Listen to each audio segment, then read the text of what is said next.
سلمان فارسی رضی اللہ تعالی عنہ سے منسوب جو باغ ہے نا کھجوروں کا، وہاں وہ حاضر ہے۔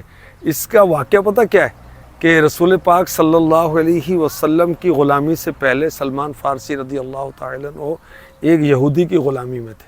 اچھا، آئے آقا علیہ السلام کے لیے ہی تھے مدینہ پاک میں۔ اچھا، تو پھر یہودی نے کو شرط رکھی، کھجوروں کے باغات لگانے تھے، مال بھی دینا تھا، اور کچھ اتنے درخت میں تمہیں غلامی سے آزاد کر دوں گا۔ تو آقا علیہ السلام نے صحابہ کرام کے ساتھ مل کر درخت لگائے، اور وہ درخت جو ہے وقت سے پہلے ہی سارے پھل لے کر آئے۔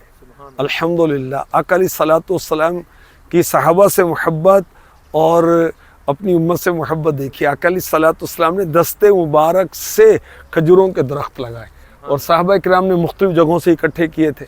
تو یہ سلمان فارسی کا باغ کہلاتا ہے۔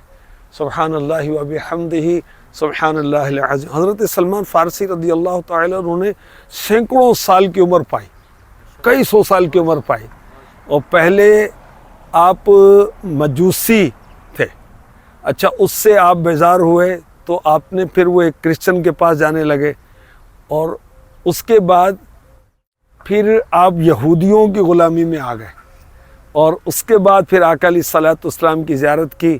اور سبحان اللہ، سلمان فارسی رضی اللہ تعالی عنہ کی ایک فضیلت یہ ہے کہ آقا علیہ السلام نے فرمایا سلمان فارسی میرے اہل بیت سے ہیں۔ سبحان اللہ، صلو علی الحبیب صلی اللہ تعالی علی محمد۔